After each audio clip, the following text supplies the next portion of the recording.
When I left the orphanage, they said I inherited a sealed cannery. What I built there changed everything. If you've ever been handed a legacy that felt more like a burden, or if you've ever had to build a home from the wreckage of the past, then this story is for you. Stick around and maybe even hit that subscribe button, because we're going to talk about what it means to turn a ruin into a reason to live. The day I turned 18 was the day I ceased to be a ward of the state. There was no party. There was no cake. There was only a thin cardboard box containing 2 changes of clothes, a worn copy of a book I no longer remembered reading, and a photograph of 2 people I was told were my parents. They were smiling, squinting into a sun I couldn't feel. Mrs. Gable, the house manager at the Northwood Group Home for Boys, handed me the box with the same tired indifference she applied to handing out meal tickets. She had seen dozens of boys like me walk out this door. Some walked into the army. Some walked into trade schools. Most, she knew, just walked. I was one of the walkers. She gave me a final, crisp envelope. Inside was a one-way bus pass to the city center and $200 in cash. My severance package from a childhood I never asked for. "Good luck, Leo," she said, her eyes already drifting toward the paperwork on her desk. The door clicked shut behind me, the sound a period at the end of a long, miserable sentence. The air outside was cold, biting with the promise of a late autumn rain. It tasted like freedom, but it felt like falling. For 2 years, I had counted the days to this moment. 2 years of staring at the ceiling, dreaming of the second I could walk away and never look back. Now that it was here, the emptiness was terrifying. It was a silence so loud it hurt my ears. I had no one to call, nowhere to go. The $200 felt like an insult, a token gesture to wash their hands of me. It would buy me a few nights in a cheap hostel, a few greasy meals, and then what? I stood on that cracked pavement, the gray sky pressing down, and I felt an anchorlessness so profound it made me dizzy. My whole life had been a series of rooms I didn't belong in, and now I didn't even have a room. I started walking toward the bus stop, the box tucked awkwardly under my arm. The city was just a concept, a place I'd seen on television. It was a place where people had lives, apartments, jobs, friends. It felt as distant as the moon. My plan, if you could call it that, was to find the cheapest room I could and then look for work. Washing dishes, sweeping floors, anything. The only skill the group home had taught me was how to be invisible, how to take up as little space as possible. I figured that had to be useful somewhere. As I rounded the corner, a sleek black car pulled up to the curb beside me. The window glided down, and a man in a suit I could tell was expensive even from a distance looked out at me. He wasn't smiling. "Leo Martinez?" he asked. His voice was calm, professional, but it sent a jolt of panic through me. My first thought was that I had done something wrong, that they were taking me back, that the freedom had been a clerical error. I just nodded, unable to speak. "I'm Arthur Davies," he said, handing me a business card. It read, "Davies and Finch, Attorneys at Law. I've been trying to locate you. Your file was sealed until today. Get in. We have things to discuss." I hesitated, clutching my box. Getting into cars with strangers was high on the list of things you don't do. But the alternative was a bus ride to nowhere. He seemed to read my mind. "This is regarding your grandfather," he said, and the world tilted on its axis. My grandfather. He was a ghost, a warm memory from a life before Northwood. He smelled of salt and sawdust and pipe tobacco. He taught me how to skip stones and how to read the clouds. Then, when I was 10, he had simply vanished. One day he was there, the next he was gone. No note, no explanation. That was when the state had stepped in. My parents were already long gone, a car accident when I was a baby. My grandfather was all I had. His disappearance was the wound my entire life had formed around. I got in the car. The leather seats were cool against my skin. The car smelled of money and quiet efficiency. We drove in silence into the city, the bleak suburban landscape of the home giving way to towering glass and steel. Mr. Davies' office was on the 32nd floor of one of those towers. From the window, the city looked like a circuit board, intricate and alien. He motioned for me to sit in a chair that was probably worth more than everything I owned. He opened a thick file on his polished mahogany desk. "Leo," he began, his tone neutral. "Your grandfather, Elias Martinez, passed away 6 months ago." The words didn't land right. I had spent 8 years being angry at him for leaving, for abandoning me. I had imagined finding him one day, imagined all the things I would yell at him. I had never imagined him dead. The anger I had nurtured for so long deflated, leaving a hollow ache in its place. I just stared at the window, at the tiny cars moving below. "I'm sorry," Mr. Davies said, and for the first time he sounded like a person and not just a lawyer. He made me his executor years ago. He was a complicated man. He left specific instructions that I was not to contact you or interfere with your wardship until your 18th birthday. He believed it was the only way to keep you safe. Safe from what? The question hung in the air between us. "In his will," the lawyer continued, turning a page, "he left you everything he had." I almost laughed. Everything he had? He had left me in a group home. What could he possibly have? A fishing boat? A tackle box? He was the sole owner of the Port Blossom Cannery, up on the coast, Mr. Davies said. "The property, the building, the equipment, it's all yours." I stared at him. A cannery. The word sounded ancient, like something from a history book. I pictured a sprawling, rusted building by the sea. "It's not in good shape," he admitted, preempting my next thought. "It hasn't been operational for nearly 15 years. It's fallen into disrepair.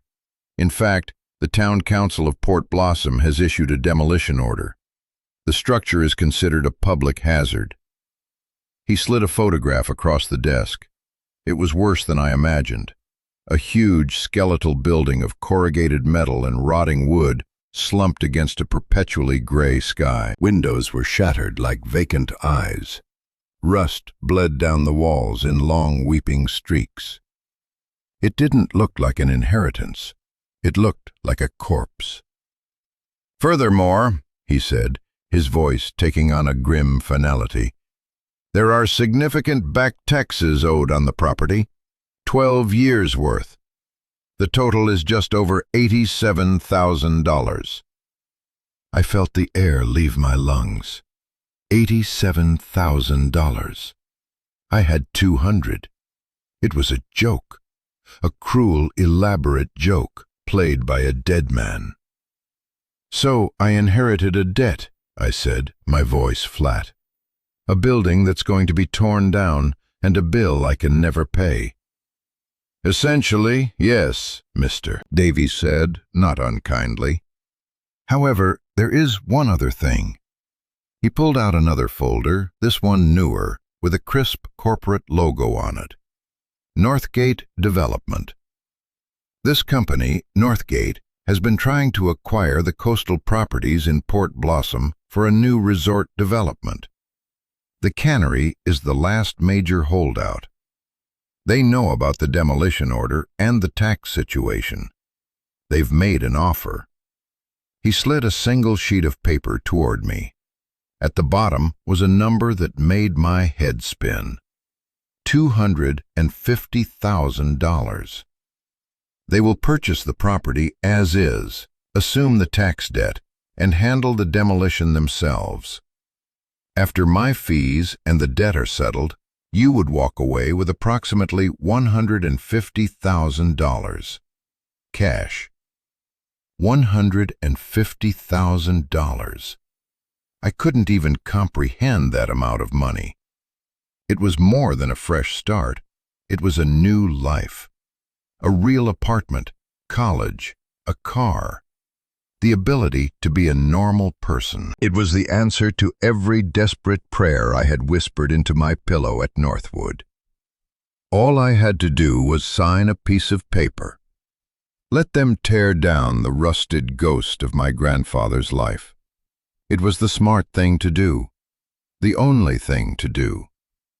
They need an answer by the end of the month, Mr. Davies said softly. After that, the town will seize the property for the unpaid taxes, and it will go to public auction. You'll get nothing. He pushed a heavy, old-fashioned iron key across the desk. It was pitted with rust. This is the key to the main gate. I'm legally obligated to give it to you. My advice, as your counsel, is to take the money, Leo. Go to college. Build a life for yourself. Don't get tangled up in whatever this is. He looked at the photograph of the Cannery with a mixture of pity and distaste. I looked at the key. It felt heavy in my palm, heavy with questions. Why would my grandfather leave me this mess? Why did he think keeping me in a group home was safe? And why, after all that, would he leave me a key? Something didn't add up. The money was a clean escape. But something in me, some stubborn, foolish piece of the little boy who loved his grandfather, whispered that an escape wasn't what I needed. I needed answers. I want to see it first, I said. The words surprised me as much as they did Mr. Davies. He raised an eyebrow. Leo, the town is 3 hours up the coast. It's practically a ghost town. There's nothing there for you. I want to see it, I repeated, my voice firmer this time. I slid the key into my pocket. It felt like a stone. Mr. Davies sighed, a long, weary sound. He wrote an address on a slip of paper. The bus station is 3 blocks from here. The last bus to Port Blossom leaves at 5 p.m. He stood up, extending a hand.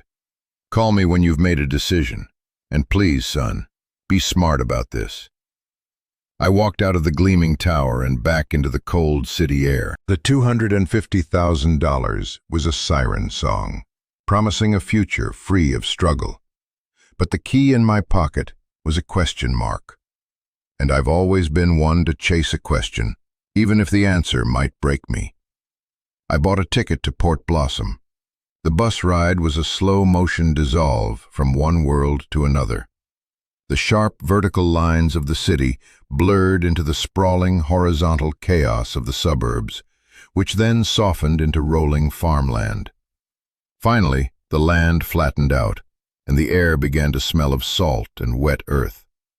The sky, which had been a clear, crisp blue over the city, slowly thickened into a uniform blanket of gray.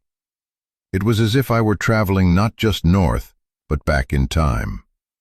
The handful of other passengers got off at various small towns along the highway, each one looking a little more worn down than the last. By the time we turned onto the coastal route, it was just me and the driver. The road narrowed, hugging the coastline. To my left, cliffs dropped away to a churning, steel-colored sea. To my right, the woods were dense and dark, the trees bent inland by a lifetime of wind. Fog began to roll in off the water, swallowing the landscape in patches. It crept across the road, muffling the sound of the engine, isolating us in a moving bubble of gray. I pressed my forehead against the cool glass of the window. I tried to remember my grandfather, to pull a clear image of him from the fog of my own memory. I could recall sensations, the scratchy wool of his sweater, the way his hand felt, rough and calloused, holding mine, the low rumble of his laugh. But his face was blurry, a composite of old photographs and a child's fading imagination. What had he been like, really? The man who could teach a boy to find constellations in the sky, but would leave that same boy to navigate the world alone. Was he cruel? Was he a coward? Or was he, as Mr. Davies suggested, just complicated? The questions circled in my head, as relentless and empty as the gray waves outside. Port Blossom wasn't so much a town as a suggestion of one. The bus hissed to a stop in front of a single, rust-stained sign that read, "Welcome to Port Blossom, population 412. The main street consisted of a dozen or so buildings, most of them boarded up. A diner with a flickering neon sign, a small grocery store, a post office, and a bar with painted-over windows. The rest were husks. The fog was thick here, clinging to everything, making the silence feel heavy and wet. I was the only one who got off. The bus driver gave me a look that was 1 part pity, 2 parts confusion. "Last bus back is at 6 a.m. tomorrow," he grunted, before closing the doors and pulling away, his red taillights quickly devoured by the mist. I was alone.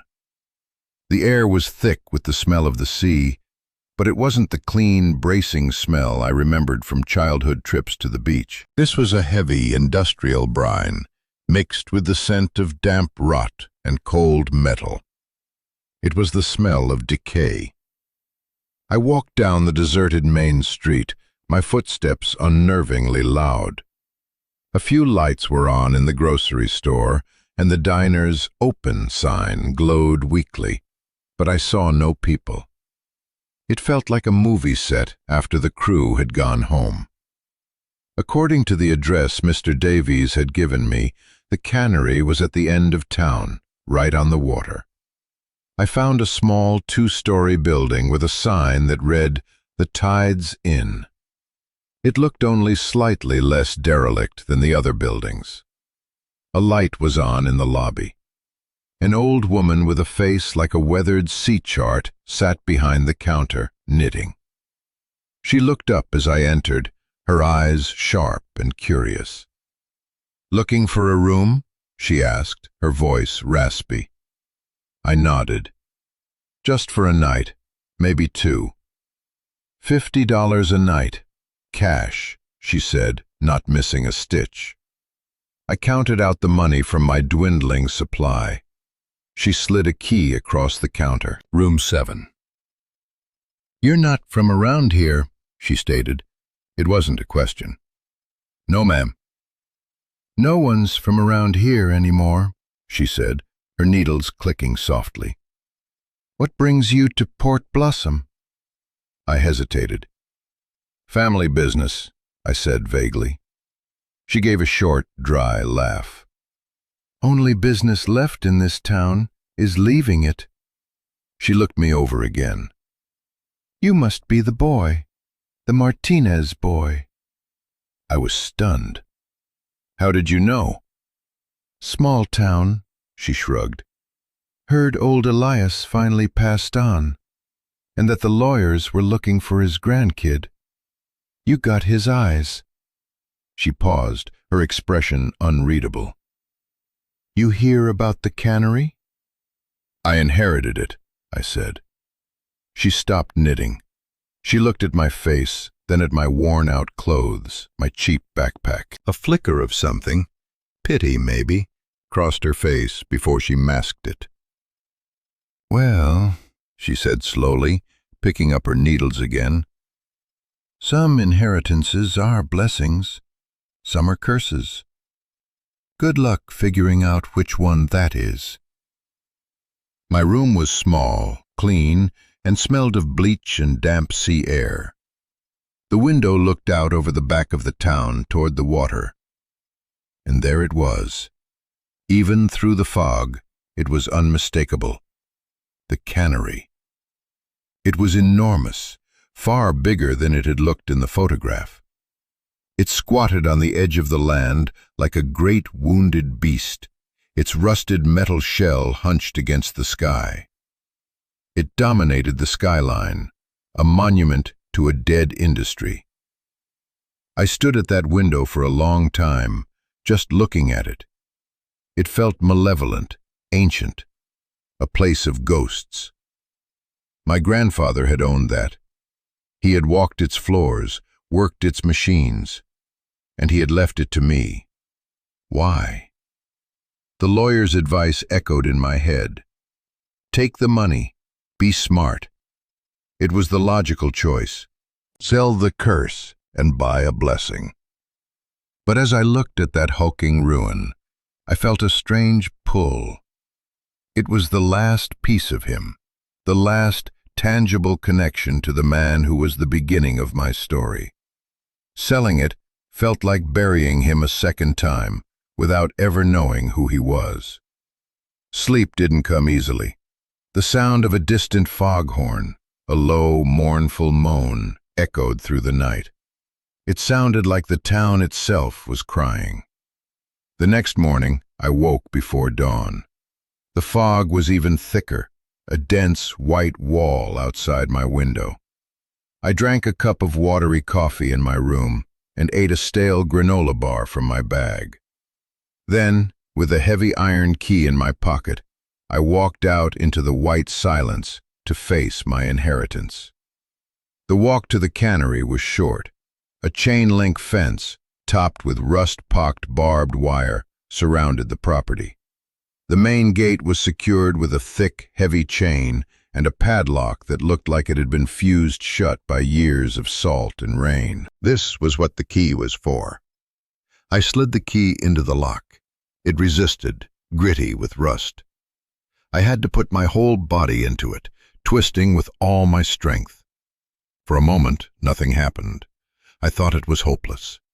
Then, with a deafening screech of tortured metal, the mechanism turned. The lock sprang open. The chain fell away with a clang that echoed in the misty air. The gate groaned open on protesting hinges, wide enough for me to slip through. I was in. The ground was a mess of cracked concrete and weeds. Discarded machine parts, rusted beyond recognition, lay half-buried in the dirt like the bones of forgotten creatures. The building loomed over me, even more intimidating up close. A large section of the roof had collapsed on the far side, and the wind whistled through the gaps in the metal walls. It smelled of rust, of the sea, of a deep, profound neglect. I found the main entrance, a set of huge double doors, one of which had been pried partially open and then jammed. I squeezed through the gap, my jacket snagging on a piece of jagged metal. The inside was a cathedral of decay. It was a single, cavernous space, stretching out into the gloom. What little light filtered through the grimy, high windows cut dusty shafts through the air, illuminating a scene of industrial apocalypse. Great, silent machines, the color of dried blood, stood in rows like ancient monoliths. Conveyor belts snaked through the room, their rubber cracked and broken. Everything was covered in a thick blanket of dust and grime and what looked like fossilized bird droppings. The silence was absolute, broken only by the drip, drip, drip of water from the leaking roof and the mournful cry of gulls outside. It was overwhelming. I didn't know where to start. I felt a wave of despair wash over me. Mr. Davies was right. This place was a tomb. Selling it was the only sane option. I was about to turn and leave, to walk back to the inn and call the lawyer and take the deal. But then I saw it. In the far corner of the vast room, almost hidden behind a mountain of collapsed scaffolding and rotting crates, was a door. It was a normal-sized, solid wood door, strangely out of place in this world of metal and concrete. And unlike everything else, it seemed intact. It wasn't splintered or rotted. It was just closed. Curiosity, that stubborn, foolish instinct, got the better of me. I scrambled over piles of debris, my feet crunching on broken glass. I reached the door. The brass knob was tarnished but solid. I turned it. It was unlocked. I pulled it open and stepped through. I was in a small office. It was as if I had stepped into another time. While the main cannery was a ruin, this room was preserved. A heavy oak desk stood against one wall, a leather chair behind it. Bookshelves lined another wall, filled with ledgers and nautical charts. Everything was covered in a layer of dust, yes, but it was undisturbed. It was a time capsule. On the desk sat an old rotary phone and a brass lamp. A calendar on the wall was turned to August 2008. The month he disappeared. My heart pounded in my chest. This was his place, his sanctuary. I ran my hand over the back of the leather chair. I could almost feel his presence, the ghost of an impression left in the worn leather. I pulled open the desk drawers. They were filled with pens, paper clips, tide tables, and old invoices. Nothing personal. I moved to the bookshelves, scanning the titles of the ledgers. Fish counts, payroll, shipping. Then I saw it. A small brass plaque screwed into the floorboards beneath the desk, almost completely hidden. It was engraved with a single phrase: "Where there is ruin, there is hope for a treasure." A quote. It felt like a message. I knelt down, my fingers tracing the letters.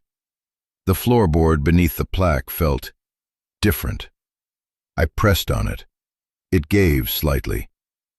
I dug my fingers into the crack and pulled. With a low groan, a section of the floorboard came loose.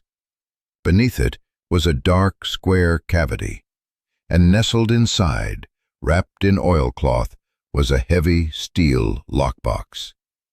It wasn't a treasure chest. It was squat, functional, and military grade. And it was locked with a combination dial. No keyhole. My heart sank. A combination I could never know. Another dead end. I sat back on my heels, the dust motes dancing in the single beam of light from the doorway. He had led me here, only to leave me with a final, unbreakable lock. The frustration was a physical thing, a bitter taste in my mouth. I ran my hands over the cold steel of the box, feeling its weight, its impossibility. I was about to give up, to slide it back into its hiding place and walk away for good, when my fingers brushed against something on the underside of the desk, right above where the box had been. It was a piece of tape. I peeled it off. Stuck to it was a small, folded piece of paper. My hands were shaking as I unfolded it. On it, in my grandfather's familiar, spidery handwriting, were 3 numbers: 10, 23, 5. My birthday, October 23rd. And I was his 5th grandchild, though the others were from a different part of the family I'd never met. It wasn't just a combination. It was a message. I didn't forget you. My fingers trembled as I turned the dial. Right to 10, left past 10 to 23, right to 5. There was a soft metallic click. The handle on the box turned. I lifted the heavy lid. The air that escaped smelled of old paper and something else, something faintly sweet, like dried lavender. Inside, there was no gold, no jewels. It was better than that. It was answers. On top lay a stack of thick, cream-colored envelopes, at least a dozen of them, tied together with a simple piece of twine. My name, Leo, was written on the top one. Beneath the letters was a small, worn velvet pouch. I opened it first. Inside was a handful of seeds, dark and smooth, and a single, intricately carved wooden fish. And at the very bottom of the box, there was a locket, a simple silver oval tarnished with age. I opened it. On one side was a tiny, faded picture of my grandmother, a woman I'd never met. On the other, a picture of me, aged 9, missing a front tooth and grinning from ear to ear. He had kept me with him. The lump in my throat was so thick I could barely breathe. I picked up the stack of letters. I untied the twine and opened the first one. The date at the top was just a week after he had left. The ink was slightly faded, but his handwriting was strong. "My dearest Leo," it began. "If you are reading this, then it means 2 things. First, it means I am gone. For that, my boy, I am more sorry than words can ever say. I hope that one day you will find it in your heart to forgive an old man for the choice he had to make. Second, it means you are 18, a man, and you have found your way back here to this place. I knew you would. You always had a stubborn curiosity, a need to see what was behind the closed door. It's a good quality. Don't ever let anyone tell you otherwise." I had to stop and take a breath. Hearing his voice in my head so clearly after all these years of silence was like a physical blow. I read on. "I need you to understand why I left. I didn't abandon you, Leo. I protected you. Years ago, when your grandmother was sick, I made a deal to get the money for her treatment. A deal with very bad men. I borrowed from them, thinking I could pay it back quickly. But debts like that, they don't just go away. They grow, they fester. They wrap their tendrils around your life until they own you. This cannery, it became a part of it, a way for them to move money. I was trapped." The words on the page blurred. I wiped my eyes with the back of my dusty hand. They were getting careless, more violent. I heard them talking. They saw me as a loose end, and they saw you. They saw you as leverage, a tool they could use to control me. The moment I realized you were in danger, nothing else mattered. I couldn't go to the police. These men had connections everywhere. So I did the only thing I could think of to do. I disappeared. I made it look like I had run off, a guilt-ridden old man who couldn't handle his responsibilities. And I let the state take you. It broke my heart, Leo. Every single day for the past 8 years has been a penance. But I knew that in the system, you would be a number, a file. You would be anonymous. You would be safe. Safer than you ever could have been with me. Now, you are here, and you have a choice to make. I know about the developers. I knew they would come sniffing around eventually. They see a derelict property on prime coastal real land. They see profit, and they are offering you an escape, a lot of money, enough to wash your hands of this place, of me, and start over. No one would blame you if you took it. It is the sensible path. But I am asking you, my boy, to consider another. This cannery is more than a rusted shell. It is a seed. I have hidden things here. Not treasure, not gold. Something more important. A chance. A blueprint. Before you make your decision, please look closer. Don't just see what is broken. Try to see what could be built.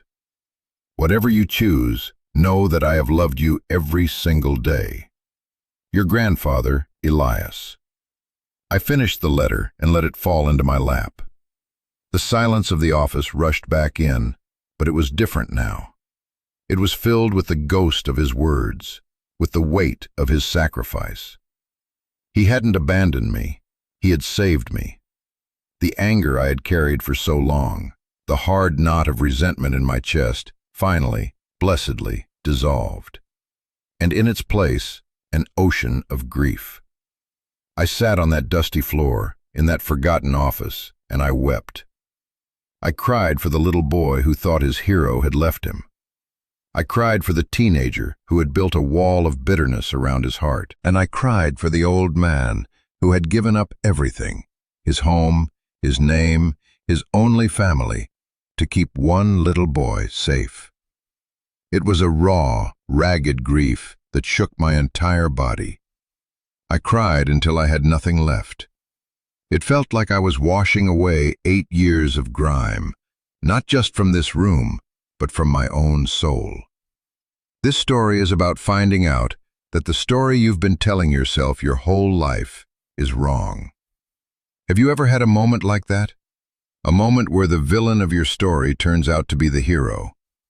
It's a hard thing to process. It shakes you to your core. If you've made it this far, thank you. It means a lot to me that you're here, listening. This is the kind of story we don't often get to tell. The kind about messy, complicated love and the hard choices people make. If this is hitting home for you, let me know in the comments. You're not alone in this. And if you want to hear the rest of what happened, how this letter changed not just my mind, but my entire future, then please consider subscribing. We're building a community here of people who understand that sometimes the most valuable inheritances are the ones that come with the most work. Now, let's get back to the cannery. When the tears finally subsided, I was left with a strange sense of clarity. The grief had scoured me clean. I folded the letter carefully and placed it back in the envelope.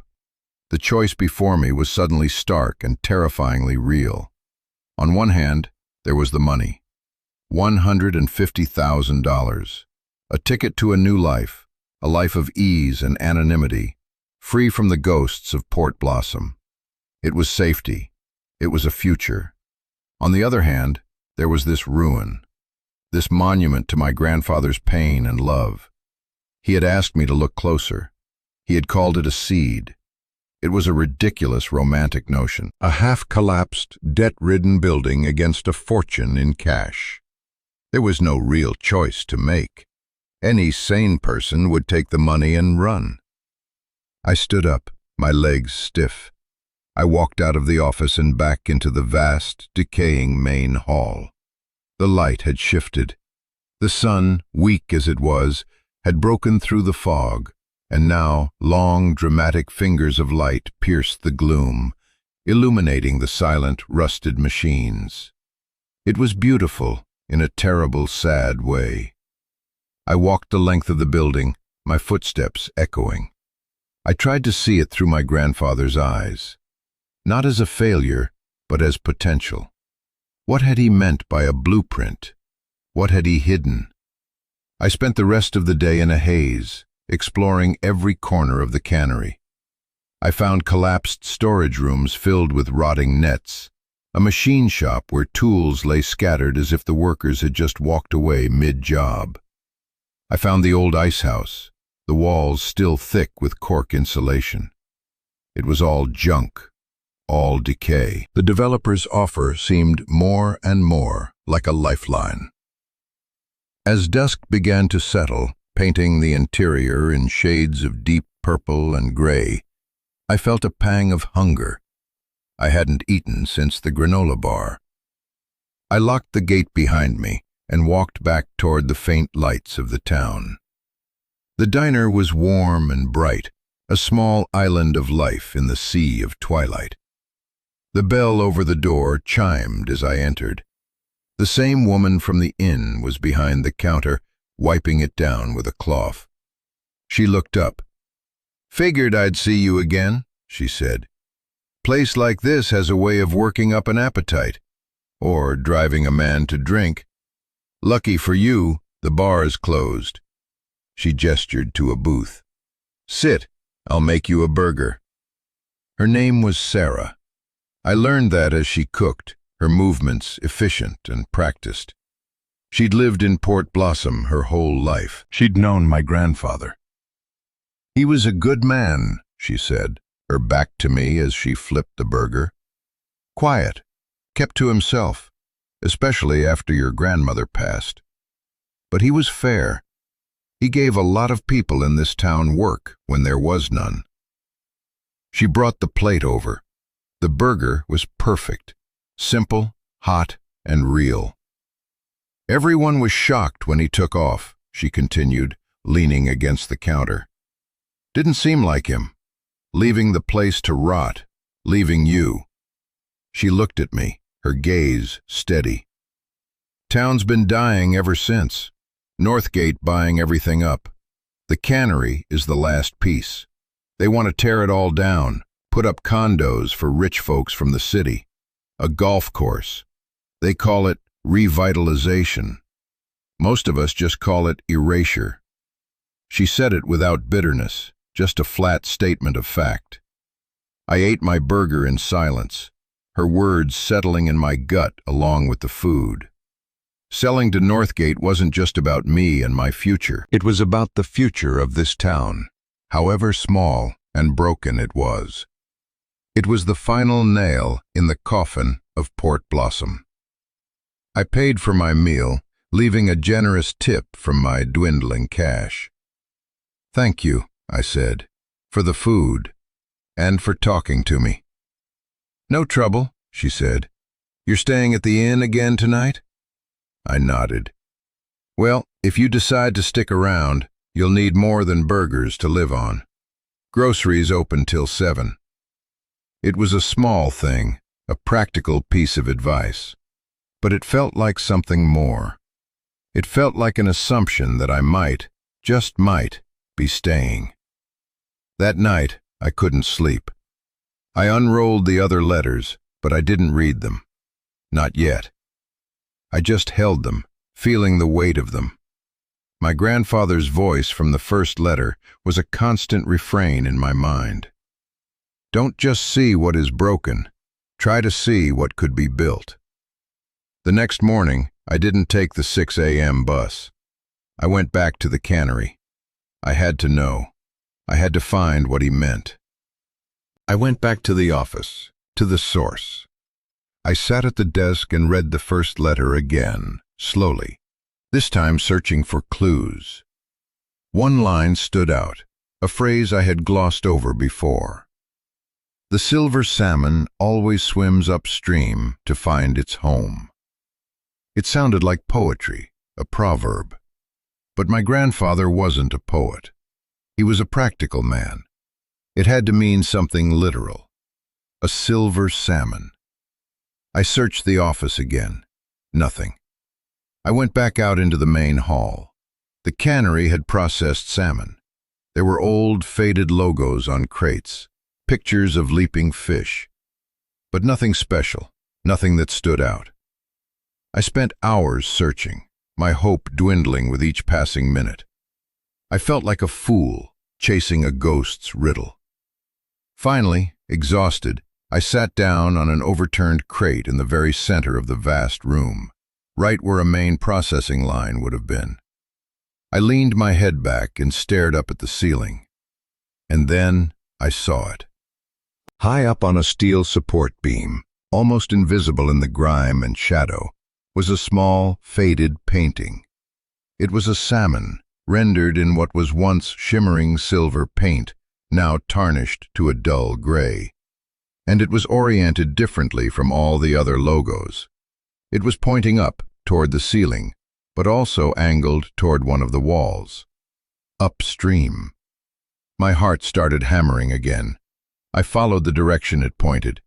It led me to a section of the wall that looked just like any other, corrugated, rusted, featureless. But the salmon was pointing right at it. I ran my hands over the cold metal. Nothing. I pushed it. It was solid. I was about to give up, to write it off as a coincidence. But I remembered the floorboard, the hidden plaque. My grandfather was subtle. I knocked on the wall. Metal, metal, metal. And then, a spot that sounded different. Duller, hollow, I knocked again to be sure. There was a section, about 3 feet square, that didn't ring true. I looked closer. I saw the faint outlines of a seam, almost completely obscured by rust. There was no handle, no knob. But at the bottom, there was a small hole, just big enough to fit a finger into. I hooked my finger in and pulled. It resisted, sealed shut by years of corrosion. I pulled harder, gritting my teeth, my muscles straining. With a screech of tortured metal, the panel swung inward, revealing a dark, square opening. A hidden compartment. My hands were shaking as I reached inside. My fingers closed around a familiar shape. Another metal box. This one was smaller, more like an old ammunition can. I pulled it out into the light. It was heavy. There was no lock on this one, just a simple latch. I flipped it open. The contents made my breath catch in my throat. On top was another bundle of letters, tied with the same twine. Beneath them, wrapped in oilcloth, were stacks of cash. $100 bills, neatly bundled. I pulled them out, my mind reeling. I counted one stack. $10,000. There were 5 stacks. $50,000. And beneath the money was a large, sealed manila envelope. I opened the letters first. The top one was short. "Leo," it read, "this money is for the taxes. It should be enough to clear the debt and give you a little left over to start. It's clean. It's the only money I ever managed to put aside that their filth never touched. Use it to buy yourself a foothold. Use it to buy yourself time." The taxes. $87,000. This wasn't enough. My heart sank. But then I remembered Mr. Davies' words. The offer from Northgate was to assume the debt. The debt itself was $87,000. What if I could negotiate it down, or get on a payment plan? $50,000 was a start. It was more than a start. It was a fighting chance. I opened the large manila envelope. Inside were not letters, but blueprints. Detailed architectural drawings of the Cannery. But they showed a building I didn't recognize. They showed the existing structure, yes, but with additions, modifications, hidden rooms. There was a section of the roof, the part that had collapsed, designed to be reinforced glass, creating a massive, secret greenhouse. There were plans for a sophisticated rainwater collection and filtration system, for wind turbines on the roof, for living quarters built into the old lofts, insulated and hidden from view. It wasn't a cannery, it was an ark, a self-sufficient, hidden sanctuary built inside the shell of a dying factory. My grandfather hadn't just been hiding from his past, he had been building a future. The final letter in the stack explained everything.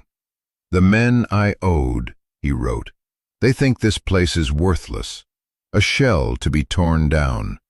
That's its greatest protection. If you sell to Northgate, they'll get a notification. The land transfer will be public record. They'll know the property has value, and they'll come looking for their share. They will find you, Leo. The money you get will paint a target on your back. But if you hold on to the cannery, if you let it look like a ruin from the outside, you will remain invisible. You will be safe. I built this place to be a fortress, a place to start over, hidden in plain sight. It was meant for us. Now it is for you. The choice is yours, my boy, a cage of gold or the key to a broken-down kingdom. I hope you choose the kingdom." And in that moment, the choice was made. It was never really a choice at all. I wasn't going to sell. I wasn't going to run. I was going to stay. I was going to fight. I was going to finish what my grandfather started. I was going to build his kingdom. The first call I made was to Mr. Davies. I walked to the post office, the only place in town with a reliable payphone, the bundles of cash heavy in my backpack. "Leo," he said, his voice wary, "have you come to your senses?" "I'm not selling," I said. There was a long silence on the other end of the line. I could practically hear him pinching the bridge of his nose. "Leo, this is a mistake, a monumental, life-altering mistake.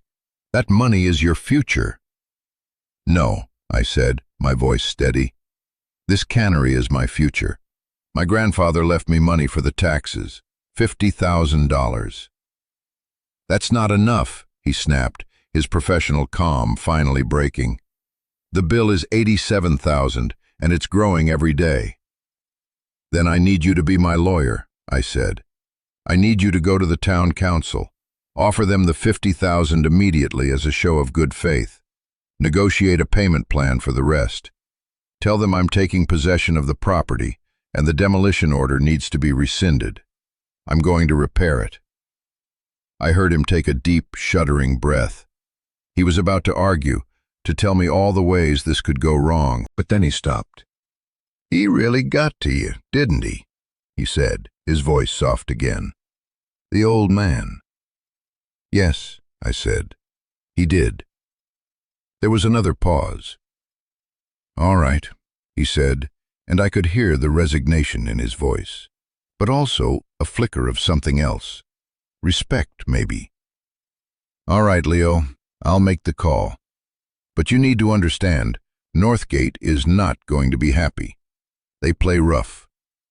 "Let them," I said, and I meant it. The walk back to the cannery felt different. The building no longer seemed malevolent. It looked like a challenge. It looked like home. The first step was cleaning. The sheer scale of the task was staggering. Decades of grime, rust, and debris. It would take a lifetime. But my grandfather's letter said it best. Use the money to buy time. I went to the grocery store and bought a box of heavy-duty trash bags, work gloves, and a dust mask. Sarah was at the register. She looked at my purchases, then at my face. "Looks like you made a decision," she said. I nodded. "I'm staying." A slow smile spread across her face. "Good," she said. "It's about time someone decided to fight for this place." The next day, the work began. I started with the office. It was the heart of the place, the one room that felt like his. I spent 2 days just cleaning it, wiping down every surface, sweeping the floors, carefully dusting the books and ledgers. When I was done, it was like the room could breathe again. Sunlight, clean and clear, streamed through the newly washed window, illuminating the rich grain of the oak desk. It was a small victory, but it was a victory. From there, I moved into the main hall. It was like trying to empty the ocean with a teaspoon. I filled trash bag after trash bag with rotting cardboard, broken glass, and unidentifiable filth. I organized tools in the machine shop, separating the salvageable from the hopelessly rusted. Every muscle in my body ached. My hands were raw, even through the gloves. At the end of each day, I would collapse onto the cot in my room at the inn, too tired to even dream. A few days into this routine, I ran out of trash bags. There was no real hardware store left in Port Blossom, just a section in the back of the grocery store with a few dusty supplies. For what I needed next, lumber, tools, roofing tar, I would have to go to the next town over. Or so I thought. Sarah pointed me to a house on the edge of town, a place with a sprawling, overgrown yard filled with old engines and scrap metal. "That's Gus's place," she said. "He used to be the foreman at the cannery back when it was running. Knows more about that building than anyone. He's got a workshop. He might have what you need. Don't expect him to be friendly, though." Gus was a man who looked like he was carved out of driftwood. He was wiry and weathered, with suspicious eyes and a permanent scowl. He was in his yard, wrestling with a boat motor when I approached. "What do you want?" he barked, not looking up.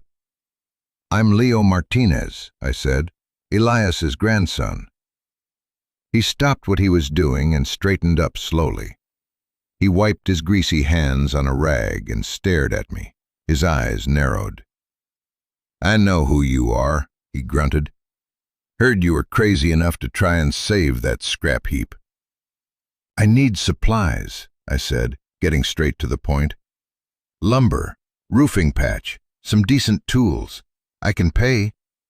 He grunted again, a sound that could have meant anything.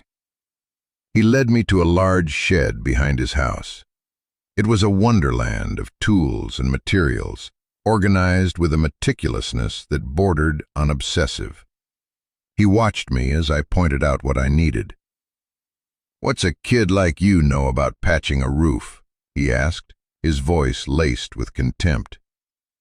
"I'll learn," I said. He let out another short, sharp laugh, like a dog's bark. "You'll fall through and break your damn neck is what you'll do." But he sold me the supplies. He even loaded them into the back of his ancient, beat-up pickup truck. "Where to?" he asked. "The Cannery," I said. He just shook his head, as if I were the biggest fool he'd ever met. But he drove me there. He helped me unload the materials, his movements grudging but efficient. As I was about to thank him, he pointed to the section of the roof that was leaking the worst. "You start there," he said.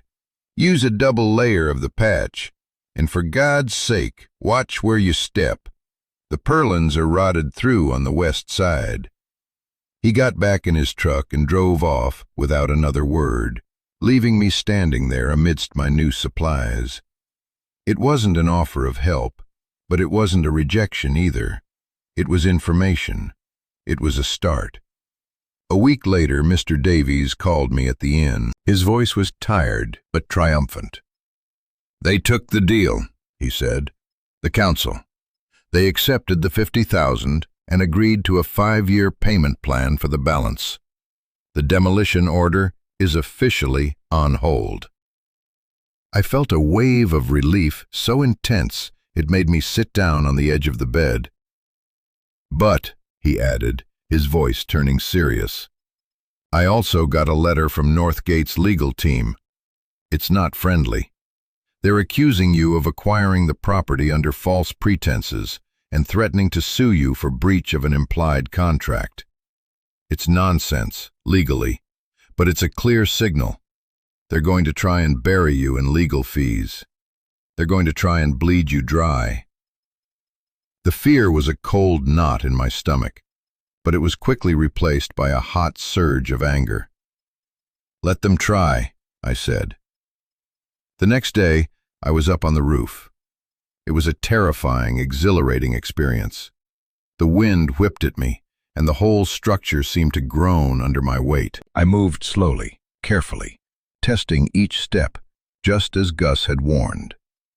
I found the rotted purlins he'd mentioned. He had probably saved my life. I spent the entire day up there, slathering the thick black tar over the leaks, the sun warm on my back. It was hard, dirty, lonely work. Late in the afternoon, I heard the crunch of tires on the gravel below. I looked down. It was Gus's truck. He got out, holding 2 steaming mugs. He looked up at me, scowling against the sun. "You're still alive then," he yelled. "Thought you'd have fallen through by now." "Not yet," I yelled back. He set one of the mugs on a crate. "Coffee's getting cold," he shouted, and then he got back in his truck and drove away. I scrambled down the ladder. The coffee was hot and sweet. It was the best thing I had ever tasted. I drank it standing there, looking at the small patch of roof I had fixed. It wasn't much, just a tiny fraction of the work that needed to be done. But it was a solid patch.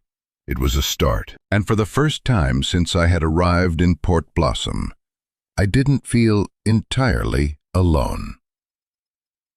The days turned into weeks, the weeks into a month. A rhythm established itself.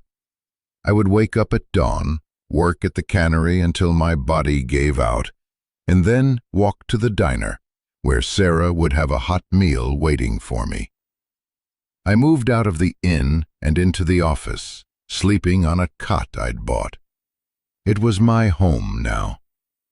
The main hall of the cannery was slowly being transformed. The mountains of debris were gone.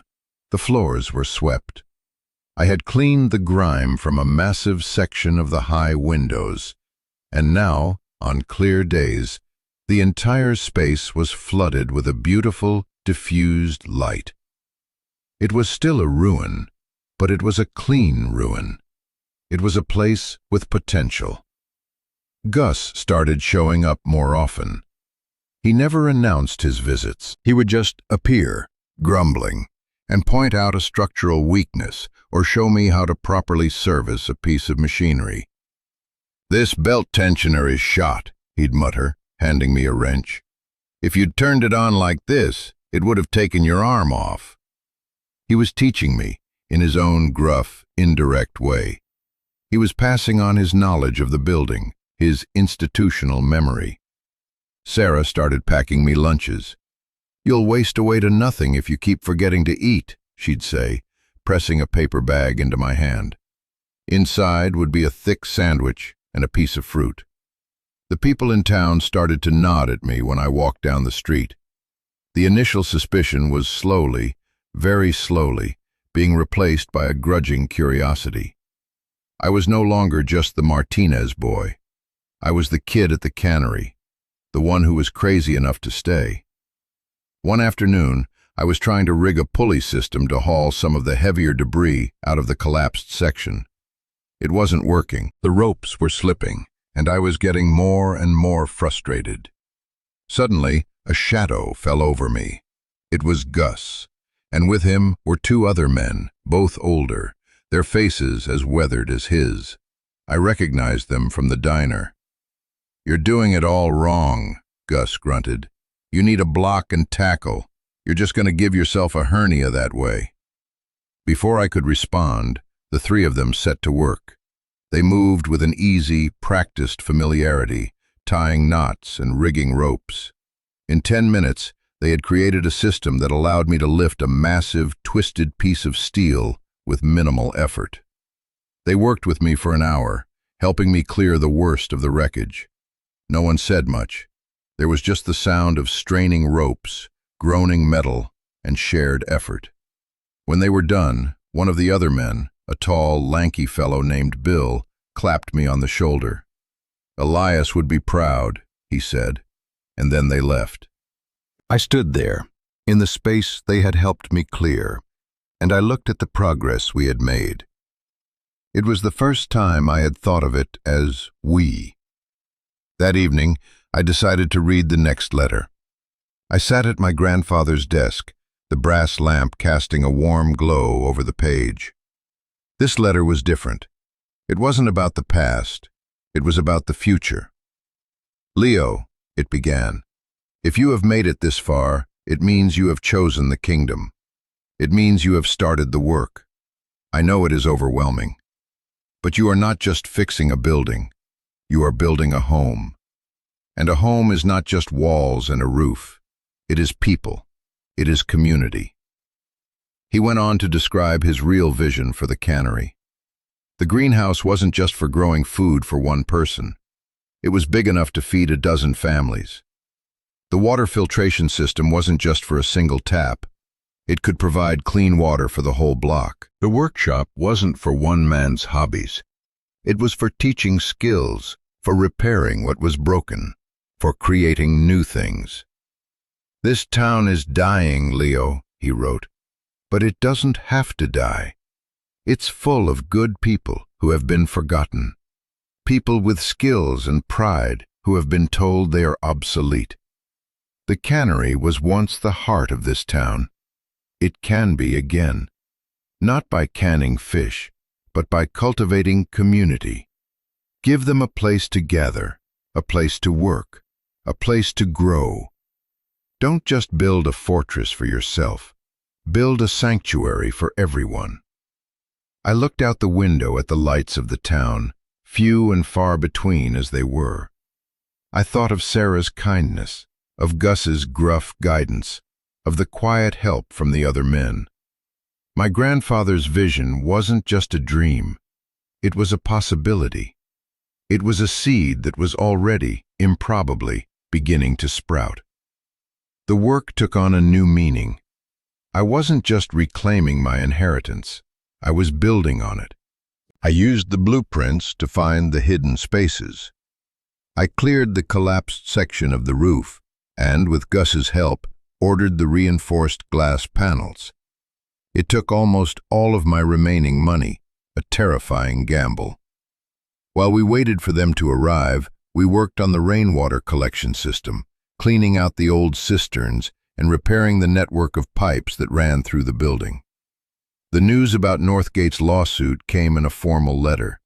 They were suing me for $1 million, citing interference with a commercial enterprise. It was a scare tactic designed to intimidate me into selling. For a day, it worked. The fear was paralyzing. $1 million. I felt like a boy playing a man's game, a game I was destined to lose. I showed the letter to Gus.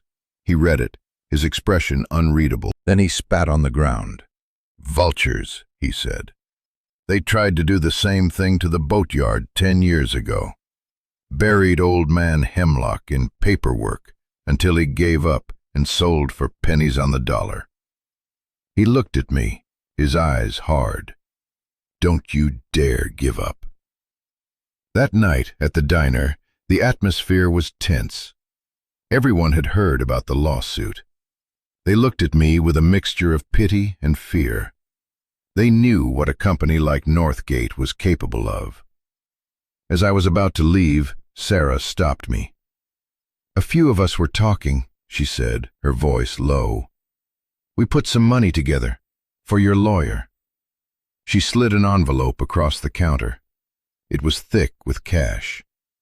"It's not much," she said, "but this is our fight too." I opened my mouth to protest, to tell her I couldn't take it.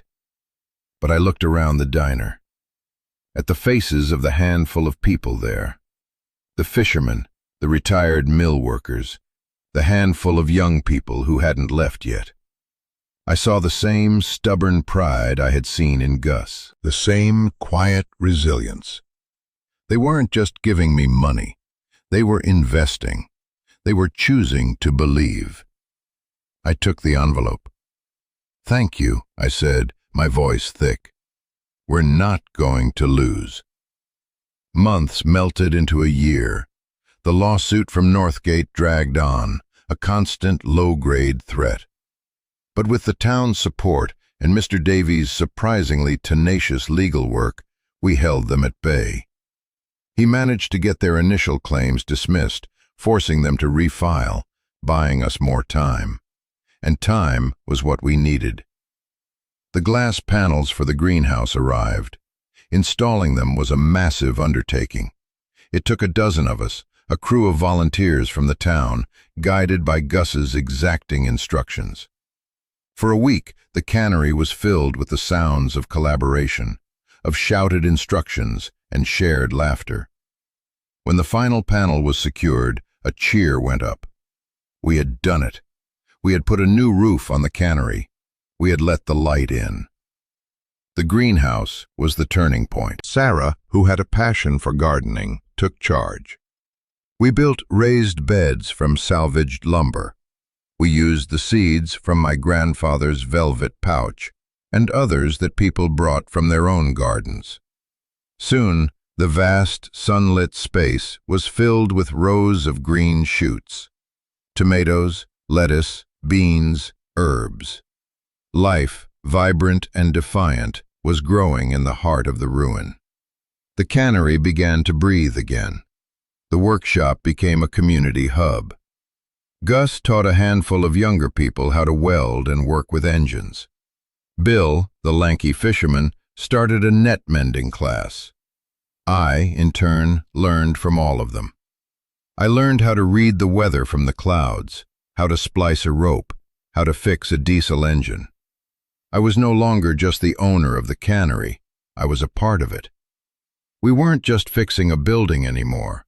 We were rebuilding a town from the inside out. We started a small weekly market, selling the produce from the greenhouse. It didn't make much money, but it brought people together.